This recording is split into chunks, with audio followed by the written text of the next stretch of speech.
Hey guys, Stephen Tan here. Welcome to onboarding and setting up your account. I'm going to take you through step by step with how you're going. And if you ever need to find where we are, in here is onboarding and setup, and you'll find all of these videos that you can follow along. So first of all, what we're going to do is we're going to see our dashboard. We've got our side dashboard, and this is our set launch pattern, all of that sort of thing. But first of all, I'm going to go into settings. And I'm going to go into business profile. So the business profile settings is where you can set up how everything works. So the name of your account or your business, and emails will be sent from that name. You can upload a logo and all of that sort of thing. I'm just going to find some sort of logo.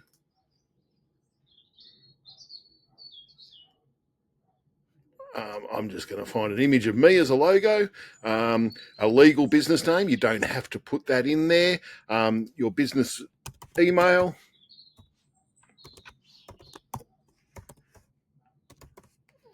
A branded domain. If you want, you can add a domain, and we'll go through that later on. And there's instructions there. Your website, a niche you can put in there, and you can update the information here.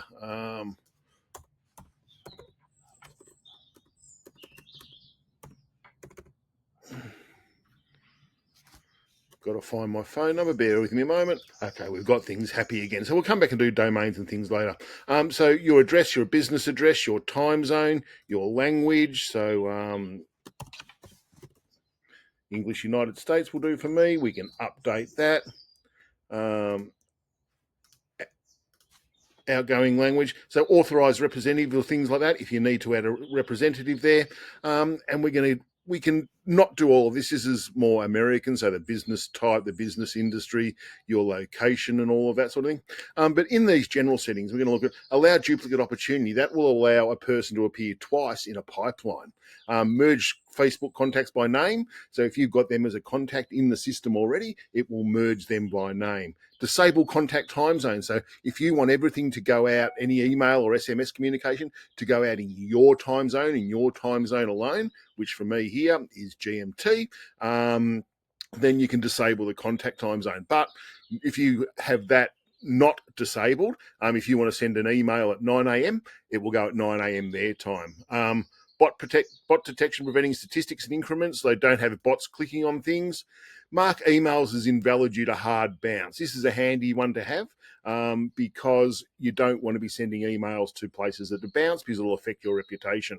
Gather intelligence on unknown numbers. Check the number's validity before you send an email. That costs an extra money. I think it's about 2 cents per number when you get it in there, so you can have that or not. And verify the emails. The email address is 0.0025 cent per verification. So I'm going to enable all of those and mark email compliant if you don't want for the unsubscribe in email. So down in here, unsubscribe, I'm just going to keep that the same. I'm not going to allow duplicate contact. So duplicate contact, you could have me in there twice with 2 different phone numbers and 2 different addresses. But how the system works is it matches on an email first and then a phone number here, email and then phone number. And if it finds duplicate records, so I could have the same email and 2 different phone numbers, and it will create 2 different contacts, but you can go in and merge those. So we're going to update those. So that's our settings in there. I'll see you in the next video.